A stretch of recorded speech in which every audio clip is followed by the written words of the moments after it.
How easy is it to stay dry for weeks in heavy rain without access to modern materials such as nylon or rubber?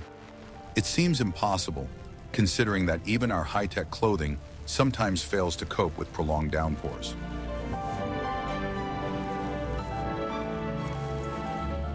However, the indigenous peoples of North America, who lived in environments ranging from humid forests to snow-covered subarctic regions, developed ingenious methods that allowed them to keep their clothing and dwellings dry for many days.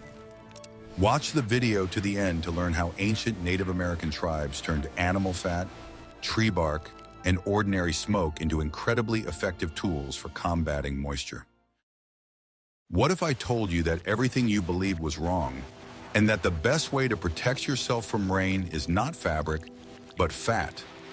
The wet forests of the East Coast and Northwest, where it rains almost year-round, required incredible ingenuity from the Iroquois, Algonquins, and other tribes. They did not invent synthetics, but they found a way to make their clothing virtually waterproof using what nature provided them. The main secret was the careful treatment of hides and fabrics with animal fat, which radically changed their properties. This technique, perfected over time, became the basis of their daily protection from the elements and was absolutely indispensable. The treatment of skins used to make moccasins, leggings, and outerwear often involved rubbing in a mixture of animal fat and brains. This method not only softened the skin, but also made it water repellent. The fat penetrated the fibers, creating a natural barrier that prevented water from being absorbed and seeping inside. To enhance the effect, resins and natural dyes were sometimes added, which also helped to create a protective layer. It was a long and laborious task, but the result was worth all the effort. Impregnation was especially important for moccasins. Wet feet in the cold or on a long hike could lead to serious problems, so they were made from carefully oiled deer or elk skin. The fat sealed the seams and pores, allowing the feet to stay dry even when walking on wet grass or snow. The people of the Great Plains, such as the Lakota and Cheyenne, also used oiled leather to protect their feet during winter journeys. In addition to leather, clothing made from plant fibers, which was common in warmer regions, was also impregnated. Fish fat or bear fat was applied to tightly woven cloaks for this purpose. Although these clothes were not as durable as skins, they were sufficiently resistant to short showers and drizzle. This approach demonstrated a deep understanding of natural materials and how they interact. Equally important was the regularity of such treatment. Over time, the fat layer wore off, washed away, and dried out, requiring constant renewal. It was part of daily life, as common as cooking or making a fire. This constant care for equipment was the key to survival in the harsh wilderness. This method of fat waterproofing was not just a technology, but part of a culture passed down from generation to generation. It allowed them to be independent of weather conditions and feel protected even in the heaviest downpours. It also demonstrated how maximum efficiency could be achieved using only local, natural resources. Clothing treated with fat was very practical, but it had one drawback. It became heavier and acquired a specific smell, which, however, did not bother its owners. For them, comfort and dryness were more important than lightness and fragrance. It was a compromise they consciously made for the sake of survival.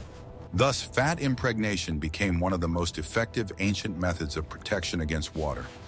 It allowed indigenous peoples to create a reliable shield against the elements without a single synthetic component. This is a lesson in how ingenuity in nature can overcome any difficulties. Fat impregnated footwear that kept you dry for weeks was definitely a breakthrough. We would love to hear your opinion. What do you think about this method of protection against moisture, and would you use it today? Write about it in the comments. And don't forget to subscribe to our channel so you don't miss out on new amazing facts from the history of indigenous peoples. Are you ready to learn the truth about how the most reliable raincoat can simply be picked from a tree? In regions with high humidity, such as the dense forests of the Iroquois in the northeast and the wetlands of the Pacific Northwest tribes, tree bark, seemingly the most ordinary natural material, became the basis for creating incredibly effective and surprisingly lightweight protection from incessant rain. It was much more than just the raincoat we are used to imagining. It was a true masterpiece of natural engineering, carefully designed by nature itself, and capable of withstanding the prolonged, multi-day downpours characteristic of these areas. Only certain types of bark were suitable for these extremely important purposes, such as the bark of the majestic cedar, the flexible birch, and certain types of spruce, which grew in abundance on their lands and were easily accessible. The bark of the mighty red cedar, which was particularly valued and actively used by the peoples living along the northwest coast, was an almost ideal material for making clothing. It was exceptionally strong, yet remarkably light, and most importantly, it was naturally waterproof due to its structure. The manufacturing process involved carefully softening long strips of this bark, which were then skillfully woven together to form capes, very similar in shape to ponchos, and special conical headdresses. These headdresses were designed to completely cover the head and shoulders, providing maximum protection.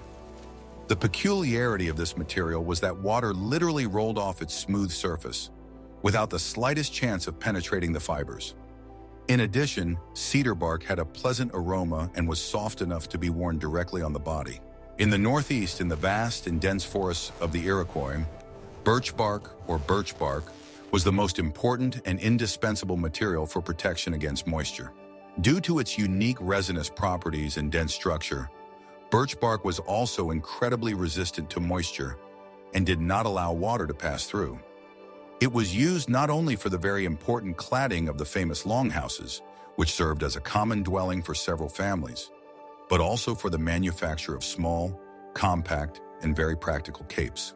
These individual cloaks could be easily and quickly rolled up into a small roll and always carried with you, which was very convenient for people who were constantly working or traveling. These lightweight cloaks provided vital protection in the event of unexpected rain, allowing people to stay dry and continue their activities. The process of making such a bark cloak was, in general, relatively simple in concept, but at the same time required considerable skill, patience, and a deep understanding of the material from the craftsman. The first and most important step was to carefully remove the bark in large, intact pieces to minimize the number of seams. These pieces of bark then had to be thoroughly softened in water, often by soaking, to make them more flexible and pliable for working. After that, the pieces of bark were carefully joined together using either thin, specially prepared strips of the same material or strong animal tendons. To ensure absolute waterproofing and reliability, the seams were carefully sealed with natural resins, which acted as a natural sealant, preventing any possible moisture penetration. Raincoats made from bark served as an excellent and vivid example of how indigenous peoples skillfully and respectfully used the features of their immediate surroundings and environment. They demonstrated pragmatism and did not waste precious time and effort on the laborious processing of heavy animal skins to create large, bulky raincoats when they had a ready-made, lightweight, and natural waterproof material at their disposal. This was not only a quick, but also an extremely effective and logical solution to the pressing problem of protection from rain, saving resources and energy. The use of bark also reflected their philosophy of minimal impact on nature. An important and well-thought-out feature of these cloaks, which increased their effectiveness, was their structural design. They were often made in multiple layers to prevent water from penetrating a single thin layer, or they were given a conical shape, which was optimal for ensuring the best and fastest water drainage. Women of the Iroquois tribe, who regularly worked long hours in the vast fields growing crops, often wore these practical capes. This allowed them to continue their important agricultural work even in heavy rain, without interrupting the process and keeping their clothes dry. The raincoat made of bark was a truly ingenious solution in terms of design and engineering, demonstrating the perfect combination of minimalism, high practicality, and sustainability. It did not require complex care, unlike leather products, which needed constant treatment and could be easily replaced with a new one when the old one became unusable or worn out. This simplicity of manufacture and replacement ensured high mobility and ease of use in everyday life, which was critically important for tribes that were constantly on the move or led an active lifestyle. In addition, such raincoats were significantly lighter, which made them easier to carry on long journeys. In addition to making cloaks, bark, especially birch bark, was also actively and widely used to make a variety of hats, caps, or even a kind of hood. The conical shape of such headgear was not chosen by chance. It ensured that water was diverted and drained away from the face, neck, and upper part of the clothing, keeping these important areas dry. Together, a properly made raincoat and conical hat provided complete, impervious protection from the rain, covering a person from head to knee, making it possible to work in any weather. The cedar hats of the Northwest were true works of art, woven with incredible density. Thus, the bark, which we today may consider only as the outer decorative shell of a tree, was a ready-made, multifunctional building and sewing material for the ancient Native Americans. They did not just use it, they learned how to use it to create durable, practical, and, most importantly, completely waterproof products that served them faithfully in high humidity conditions. The use of bark demonstrated a deep knowledge of natural resources and an ability to innovate within the limits of available materials. These technologies were passed down from generation to generation, preserving traditions and practical knowledge. But even the best, most skillfully made raincoat cannot save you if water seeps or constantly penetrates the dwelling itself. How did the indigenous peoples of the eastern forests, such as the Iroquois, effectively combat the problem of perpetual dampness, humidity, and rot inside their spacious homes to keep them dry and warm? You've definitely never heard of this unique secret. The dwellings of the indigenous peoples of the eastern forests, in particular the famous longhouses of the Iroquois, Haudenosaunee, were designed to withstand not only the cold, but also constant humidity. Their architecture was a unique protection system, where every detail served the purpose of ensuring dryness and comfort. It was a true collective effort, where the ingenuity of the design ensured survival. The construction of the longhouse was carefully thought out to ensure rapid water drainage.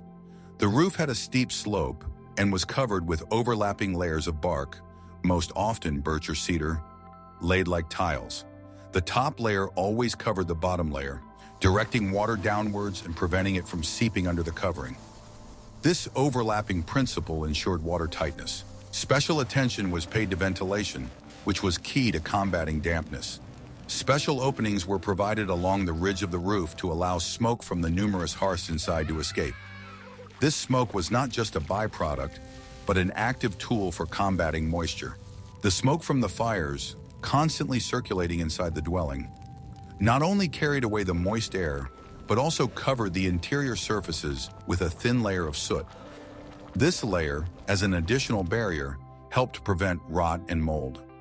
In fact, the house was constantly dried from the inside by heat and smoke. The floors in longhouses were often slightly raised or covered with a thick layer of dry grass, mats, or skins. This created an insulating layer that separated the living space from the cold and damp ground. In this way, moisture did not rise and heat was retained. The location for building a house was not chosen at random. The Iroquois always preferred higher and drier areas, often on hillsides to ensure natural drainage. Water flowing from the roof drained into the ground without lingering around the walls. Longhouses were built from flexible, curved trunks of young trees. These structures were flexible enough to withstand strong winds, but were tightly covered with bark, which prevented water from seeping through the walls. Their strength ensured their durability. Shallow grooves were sometimes dug around the house to drain rainwater. It was a simple but effective drainage tool that protected the base of the walls from rotting and destruction. The clever use of terrain and drainage was a hallmark of the design. The longhouse was not just a dwelling, but an entire eco-complex. It fit perfectly into the landscape and climate, offering maximum comfort and protection with minimal impact on the environment. It was thought out down to the smallest detail. Consequently, the architectural solution of the Iroquois was a unique response to the problem of moisture in the forest zone. They used geometry, bark, and even smoke to create a dry and warm space. This is a brilliant example of adaptation.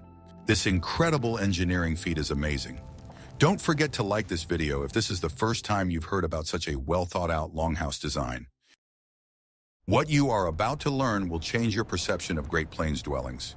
The Tipi, or Tipi as it is more commonly known as the mobile home of the Great Plains tribes, the Lakota, Cheyenne, and Comanche, was a much more sophisticated structure than it appears. Its conical shape and special design were ideal for quickly draining rainwater and surviving the strong winds and heavy rains characteristic of open spaces. Its entire design was literally geared toward combating the elements. The conical shape of the teepee was the best solution for ensuring rapid water drainage. Rain falling on a steep slope did not linger on the surface of the skins or canvas, but immediately rolled down. Unlike flat roofs, the teepee did not accumulate water, which prevented it from leaking under its own weight. The covering of the teepee, which was traditionally made of sewn bison hides, also had its own secret. These hides were not simply dried, but underwent special treatment to make them lighter and more water-resistant. The seams between them were strong and often additionally glued or stitched with resinous threads to prevent leakage. Special attention was paid to the ventilation valves, or ears, located at the top of the cone. These two wings attached to poles could be turned depending on the direction of the wind and rain. In dry weather, they were wide open for cross-ventilation, and during a downpour, they could be moved almost completely aside, leaving only a small opening for smoke to escape. Inside the teepee, the skins did not lie directly on the ground, but were raised around the perimeter to create an air gap. This prevented capillary moisture from rising from the soil and allowed air to circulate. Thus, the interior remained dry despite the rain. An important detail was the presence of an inner lining, which created an additional air pocket between the outer covering and the living space. This lining not only provided thermal insulation, but also prevented rainwater flowing down the inside of the outer skin from getting inside. At the base of the teepee, stones or logs were placed around the perimeter to press the hem tightly to the ground. This prevented the wind from blowing in, and importantly, prevented rainwater from flowing under the outer covering and seeping under the edge. The stones served as both an anchor and a water barrier. In the center of the teepee, a small fire burned, which played a key role in drying. The heat and smoke rose, pulling the moist air out through the top opening. This kept the humidity level low inside, even on the wettest days. The teepee's design was thought out down to the smallest detail. Steep slope, waterproof covering, adjustable ventilation, and internal protection from condensation. All this made it the perfect home for a nomadic lifestyle in the changing climate of the Great Plains. The teepee was not just a shelter, it was a mobile and effective survival system. It demonstrated how simplicity, mobility, and incredible protection from the elements could be combined. It was perfectly adapted. It turns out that the nomads of the plains lived in a house that was better than many modern tents. How difficult do you think it was to keep this dwelling dry in endless rain? One of the most subtle, yet incredibly effective and widely used methods of combating the ubiquitous moisture and its harmful effects, such as rot and mold, was the constant and active use of smoke. Smoke served indigenous peoples as much more than just a means of cooking food, a source of heat, or a method of signaling. It acted as an active agent for deep and effective drying of clothing, skins, tools, and even the wooden frame of the dwelling itself. This method was well known and actively used by virtually all tribes, from the agricultural Iroquois in the east to the hunting tribes of the Cree and other groups, and was an integral and key part of their daily life and practical knowledge. Smoking clothes and skins served several vital functions at once, making the process indispensable. First, smoke, especially that produced by burning certain types of wood, such as oak or various conifers, contained natural chemicals, phenols and creosotes. These components acted as powerful natural antiseptics and fungicides. They effectively killed harmful bacteria and mold spores, preventing decay and the unpleasant, musty odor that inevitably arises in constantly damp and warm environments. In fact, it was a kind of systematic, ancient disinfection that extended the life of all leather and fabric products. Secondly, the smoke and heat emanating from the hearth played a decisive role in actively displacing and evaporating moisture from the fibers of all materials. The constant but moderate exposure of clothing, even if initially damp, to a thick, smoky environment contributed to its accelerated and uniform drying. Excess moisture that had penetrated deeply evaporated quickly under the influence of heat, and the fibers, gradually saturated with smoke and resin particles, became more stable and less hygroscopic, i.e., they absorb moisture less readily when wet again. This process not only dried but also impregnated the material, making the clothing more durable and functional. Inside dwellings, whether it was a massive multi-family longhouse of the Iroquois or a cone-shaped portable teepee of the Great Plains tribes, A fire or hearth always burned in the very center, serving as the heart of the home. Smoke from the hearth rose slowly but surely, creating a constantly circulating stream of warm, dry air. Clothes, wet skins, and various tools were hung around the hearth on special wooden crossbars or rails so that they would be constantly enveloped in this warm, drying smoke. This allowed the inhabitants to quickly and efficiently dry wet items immediately after returning from hunting, fishing, or a long hike, preventing the accumulation of moisture. In addition, the smoke helped to create an additional and very important water-repellent layer directly on the surface of the materials being processed. Volatile resins, tiny particles of soot, and products of incomplete wood combustion settled on skins, fibers, and even the bark of cloaks, forming a thin, almost invisible, but very effective protective coating.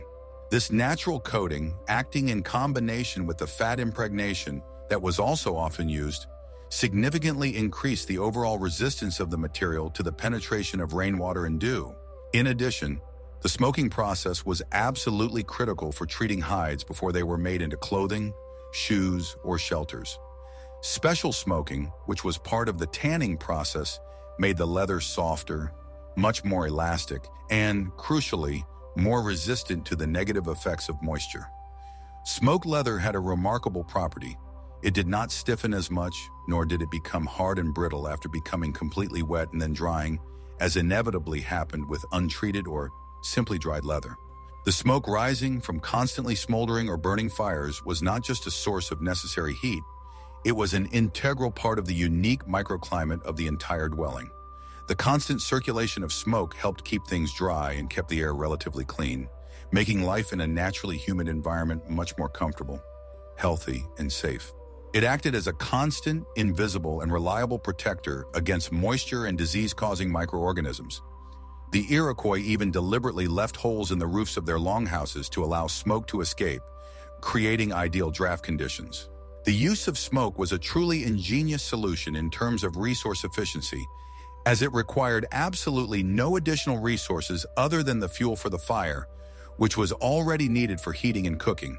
It was a multifunctional integrated solution that worked simultaneously to preserve the health of the inhabitants, extend the life of their property, and keep the interior of the house dry. It was a perfect demonstration of a resource-saving approach. This simple but consistent method showed how a deep understanding of the natural elements and simple but consistent manipulation of them could yield significant practical benefits. Smoke was their invisible but powerful ally in the constant and exhausting struggle against dampness, humidity, and all its harmful consequences for humans and their property. The smoking process had been perfected by them over many generations. Moisture was defeated in their clothing and utensils. But how did the Indians control large flows of water so that it did not wash away their crops and flood their villages during heavy rains? Ready to learn a secret that will change your life and allow you to avoid dampness even in the open air? The ability to choose the right location for a camp or settlement was as important to Indigenous peoples as the quality of their clothing. Ignoring this rule in conditions of prolonged rain meant guaranteed wetness. Choosing a location and creating effective drainage around their dwellings were key elements of their moisture protection strategy. Indigenous peoples always tried to avoid lowlands, river floodplains, and stream mouths, which became traps for water. They preferred elevated areas, hillsides, or gravel and sand terraces. These places provided natural water drainage and prevented flooding during heavy rains. Even on flat terrain, they paid attention to drainage ditches. A shallow but wide trench was often dug around a teepee or temporary shelter. This ditch, or moat, was designed to collect and drain rainwater flowing off the ground, preventing it from seeping under the walls of the dwelling. For temporary camps, especially in forested areas, they used bedding. Thin spruce or pine branches were laid in a thick layer at the place of rest. This created a natural dry mattress raised above the damp ground, which served as insulation. If there was no choice but to set up camp on damp ground, they used platforms. Small platforms made of branches or bark raised the hearth and sleeping area above the ground, keeping them dry. This was laborious but necessary for maintaining health. Tribes living near water, such as the Cree, sometimes built their dwellings partially raised above the ground on stilts. This method ensured that flood or rainwater could not flood the dwelling. It was a form of drainage. They paid close attention to wind direction and groundwater levels. The camp was always located so that the wind would promote ventilation and drying, rather than bringing rainwater into the shelter. The ability to read the landscape and predict the behavior of water during rain was a vital skill. Just knowing where not to put up a teepee saved them from many misfortunes. It was an art of survival. Thus, protection from moisture began long before the construction of a dwelling. Choosing the right location and creating a well-thought-out drainage system were the basis for dryness and comfort. It was an active struggle with nature. Their methods were very effective. But how did they deal with the consequences of moisture that still penetrated the dwelling? In the next chapter, we will talk about their unique system of logistics and survival. The interior decoration of indigenous dwellings, despite its apparent minimalism and simplicity, was actually very well thought out and played a huge critical role in the constant struggle against penetrating moisture, dampness, and in maintaining the necessary warmth. Tribes living in the dense, humid eastern forests, such as the Iroquois and Algonquins, as well as the peoples of the Great Plains, actively and widely used various types of skillfully woven mats and natural bedding to create a dry, warm, and effectively insulated living space. These simple but multifunctional items were absolutely indispensable elements of their daily life and engineering solutions. Mats, which were most often woven by hand from readily available marsh grasses, thin reeds, rushes, or dry corn husks, served as the primary floor covering. They were laid not just in a single layer, but in several dense layers, thus creating a very effective, multi-level barrier between the living space and the cold, constantly damp ground, which is the main source of dampness. The plant fibers that made up the mats, although capable of absorbing some of the moisture from the air, most importantly prevented this moisture and cold from rising directly up to the sleeping and resting areas. On top of these grass and reed mats, bedding made of thick hides of large animals was laid, most often the hides of the majestic bison, noble deer, or moose. Thanks to their natural density, multi-layered structure, and thorough fat impregnation during tanning, the hides served as excellent heat and moisture insulators. The fur, usually facing upwards, created an incredibly warm, soft, and very dry place for comfortable sleep and rest after a hard day. The use of skins also softened the unevenness of the floor.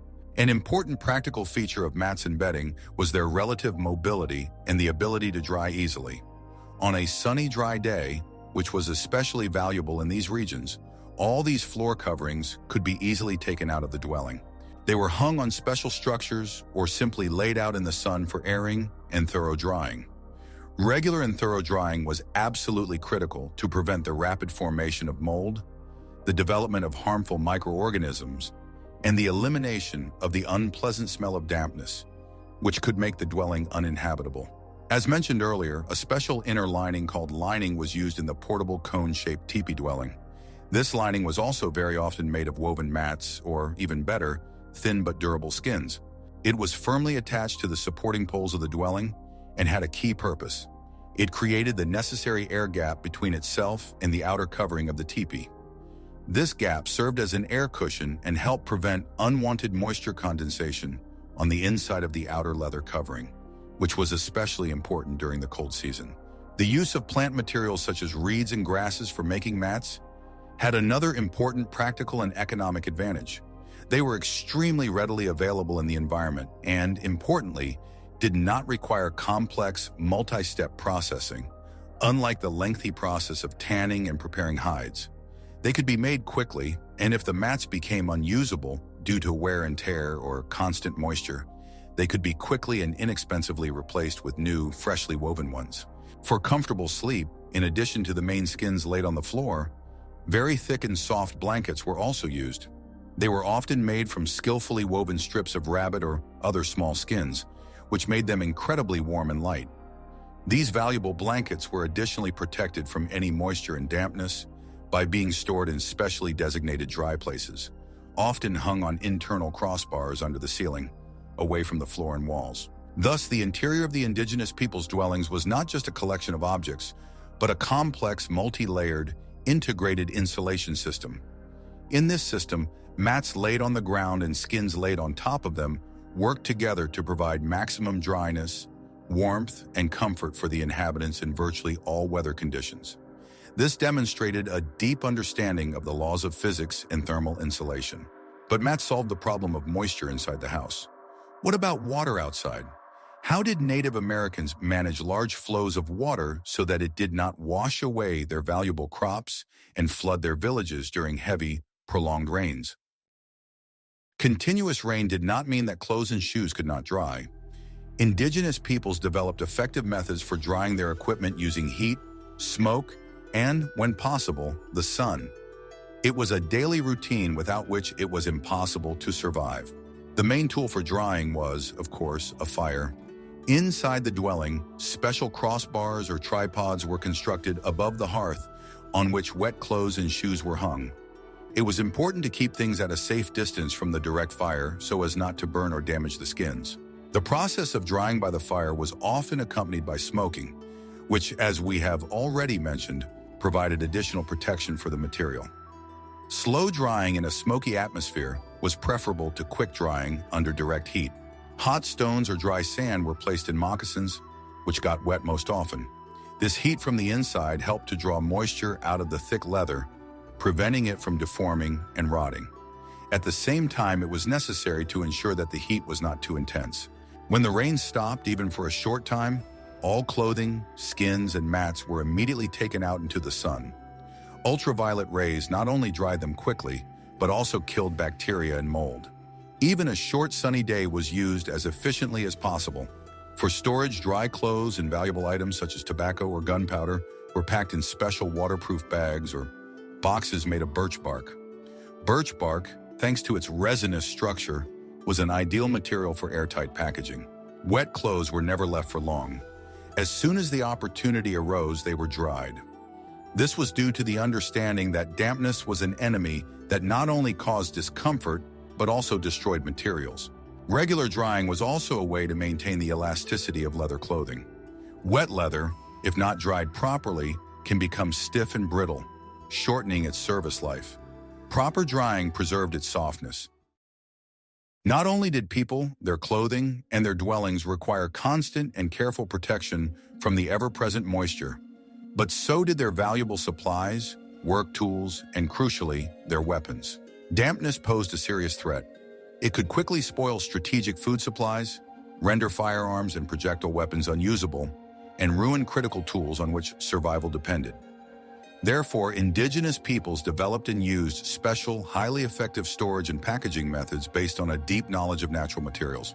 Food, especially key, long-lasting items like dried meat, energy-dense pemmican, a mixture of dried meat, fat, and berries, and dried berries, was stored in carefully prepared dry bags, sewn from durable leather or in skillfully woven baskets, which were often additionally coated with natural resin. These storage containers were not placed on the floor, but were always hung inside the dwelling using strong ropes, away from the cold, damp ground and damp walls. Hanging not only ensured dryness, but also served as a very effective protection for supplies from rodents and other small pests that could crawl on the ground. Birch bark boxes, tubs, and various containers made from bark were recognized as ideal storage containers. Birch bark, as we already know, was not only naturally waterproof due to its resinous content, but also quite strong and lightweight. Such airtight containers were used to store items that were particularly sensitive to moisture, such as dried medicinal herbs, valuable tobacco, and various personal items that could not be exposed to dampness. The tightly fitting lids of birch bark boxes ensured minimal air exchange, keeping the contents dry. Particular attention was paid to the storage of gunpowder and flint for firearms, which could instantly become completely unusable from the slightest exposure to moisture. These strategic supplies were stored in small, tightly sealed leather pouches, which were often additionally coated with animal fat, wax, or pine resin to ensure absolute airtightness.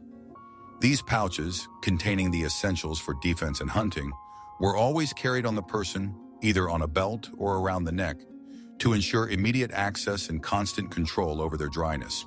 Tools and weapons with metal parts, especially iron arrowheads, axes, and knives, which were very expensive and could rust quickly, were stored carefully lubricated.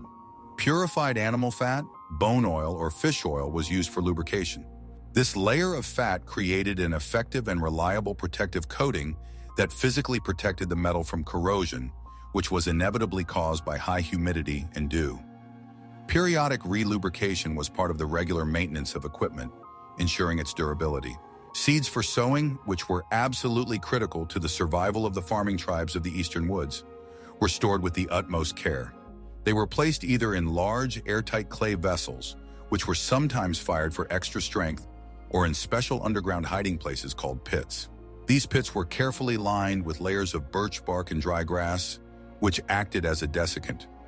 It was very important that these storage facilities were located on the highest, most elevated parts of the village to ensure that they were protected from groundwater and rainwater. Leather and sewing supplies such as thin but strong tendons and natural threads also required strictly dry storage. They were carefully wrapped in pieces of tanned leather or thick sheets of birch bark and then placed in hanging bags. Moisture could cause wet tendons and natural fibers to lose their elasticity and, most importantly, significantly lose their strength when drying, becoming brittle and unsuitable for repair or clothing manufacture. Thus, moisture protection in the culture of the indigenous peoples of the eastern woods and plains was truly comprehensive and systematic.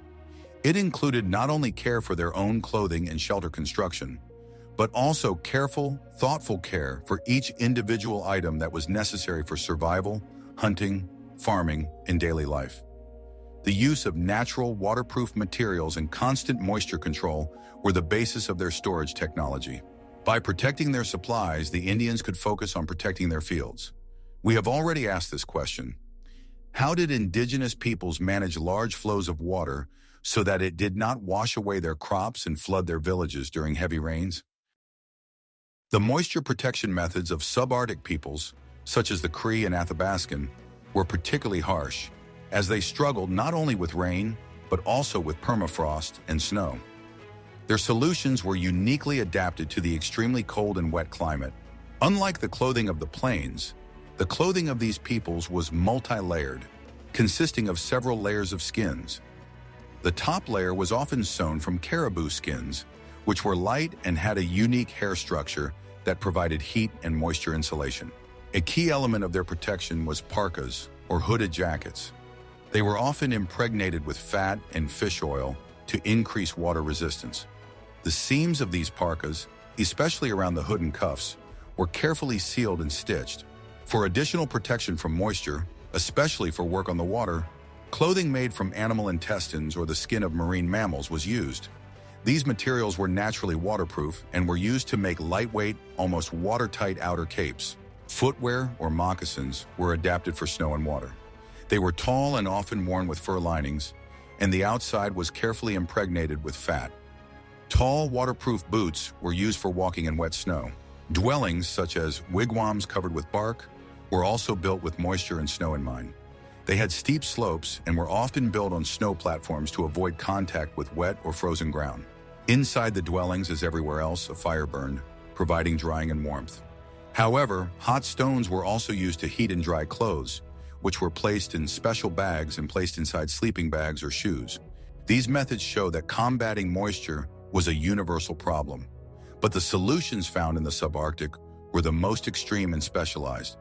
They required the highest level of skill in skin processing. We have seen that the indigenous peoples of North America developed a whole system of protection against moisture that was perfectly adapted to their environment and resources.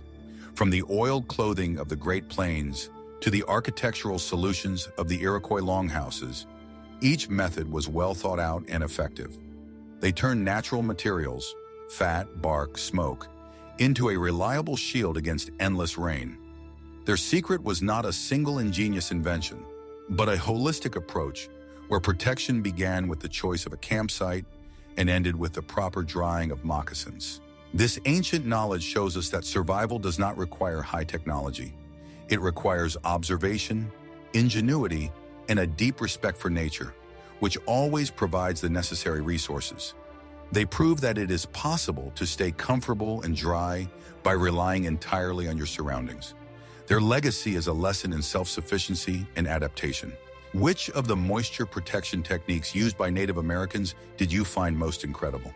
Was it the fat impregnation that turned leather into a raincoat, or the ingenious ventilation of the Longhouse?